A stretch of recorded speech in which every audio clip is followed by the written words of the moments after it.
अखिलेश यादव इस समय कुछ कह रहे हैं, आपको सुनाते हैं। इस तरह का एक गैंग बनाया था, लगता है इस तरह के लोग थे जो प्राइवेट ड्रेस में थे और लाठी लेकर के लोगों को मार रहे थे। कभी हिटलर ने बनाया था और आज हम लोग भारतीय जनता पार्टी की सरकार में देख रहे हैं। ये कभी स्वीकार नहीं हो सकता है लोकतंत्र में। हम लोगों ने उस दिन भी विरोध किया, आज भी विरोध कर रहे हैं और ऐसी सरकार को हटाने के लिए लगातार हम लोग लड़ते रहेंगे। और हम तो सरकार से आग्रह करेंगे, आंदोलनकारियों को क्यों हटाते हो? सम्मान के साथ खुद ही छोड़ दो अपनी कुर्सी। आपने कहा सर हिटलर से कंपेयर किया, जो आपने हिटलर से कंपेयर किया। देखिए, कंपेयर क्यों ना करें? जो मीडिया में अगर वीडियोस आ रहे हैं और कहा जा रहा है कि आरएसएस, तो ये जिम्मेदारी किसकी है? सरकार की जिम्मेदारी है सच्चाई को बाहर लाना। क्या सरकार उसमें भी शामिल है वीडियो चलवाने में? क्या अगर वीडियोस आ रहे हैं सोशल मीडिया पर, मैं आपको भेज सकता हूं, अगर आप कहें तो आपको भेज दूं मैं। तो कंट्रोल किसके पास है? अगर सरकार ऐसे चलने क्यों दे रही है? अगर सरकार की बदनामी हो रही है और सरकार की लाठी से ही छात्रों का, नौजवानों का, युवाओं का सर फूट रहा है, आंसू गैस गोले चल रहे हैं, आप करंट लगा रहे हो, किसने नहीं देखा, किसको नहीं समझा? और दुर्भाग्य देखिए क्या है कि कई मीडिया के लोगों को वहां खड़ा होने पर भी उनको भी विरोध का सामना करना पड़ रहा है। इसलिए कम से कम आप लोग भी तो क्रेडिबिलिटी थोड़ा बचाओ।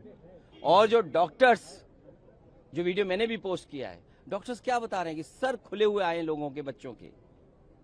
क्या इसीलिए सरकार बनी थी? इसीलिए इनका नारा था सबका साथ सबका विकास।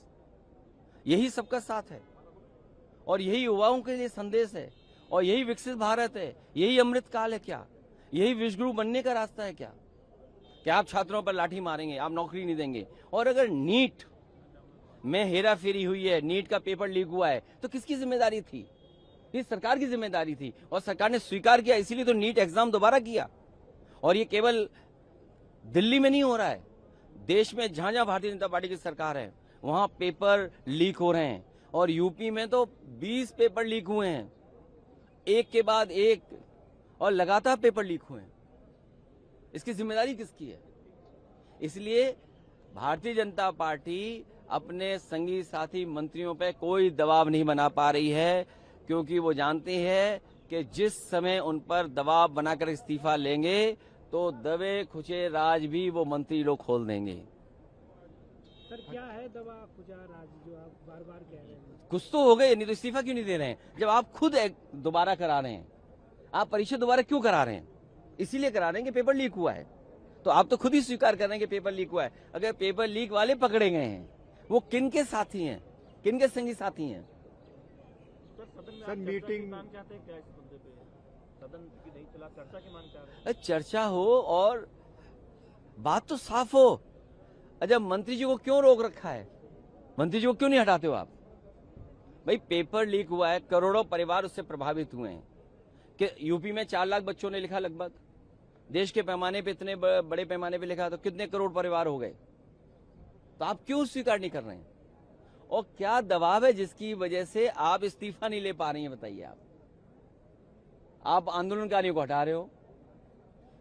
मीटिंग में प्रधानमंत्री जी की तरफ से कहा गया कि सख्त एक्शन लिया गया है, नीट एग्जाम में जो भी दोषी है उनको गिरफ्तार भी किया गया है और ये कलेक्टिव रिस्पॉन्सिबिलिटी है। तो क्या कहेंगे? ये कलेक्टिव रिस्पॉन्सिबिलिटी कैसे हो सकती है? ये सरकार की जिम्मेदारी है कि पेपर लीक ना हो। और उसके बाद अभी शिकायतें आ रही कि बच्चे जो अपनी ओएमआर शीट दिखा रहे हैं, उसे बड़े पैमाने पे धोखाधड़ी हुई है उनके साथ। उसकी जिम्मेदारी किसकी है? क्रेडिबिलिटी कौन बेटर करेगा? क्रेडिबिलिटी कौन अपनी ठीक करेगा? और सोचिए आप, सदन में अभी भी नारे लगा रहे हैं, दान चोरी के बाद भी। इससे ज्यादा शर्म की बात क्या हो सकती है? एसआईटी के बाद एसआईटी बन रही है, एसआईटी ने पोल खोली, कुछ राज खोल दिए, अभी और राज खोलने जा रहे हैं। भाई एसआईटी नहीं तो राज खोले। एसआईटी की वजह से तो जेल गए, दान में और चंदा चोरी में, चढ़ावे में। तो अब एक और एसआईटी बनी है, सुनने में आ रहा है। तो इसका मतलब और बड़े राज खुलेंगे। कुछ लखनऊ वाले खोलेंगे, कुछ दिल्ली वाले खोलेंगे, राज तो पूरे ही खोलेंगे ना। डिम्पल मैम खुद गई थी प्रोटेस्टर्स के साथ, लीड कर रही थी, तो क्या आज आप मिलने जाएंगे? क्योंकि जंतर मंतर पे घायलों से मिले छात्र जो वहाँ पर, अगर उनका इलाज सरकार कराए, स्वस्थ हों, ये सरकार की जिम्मेदारी है। ठीक, धन्यवाद। Thank you sir.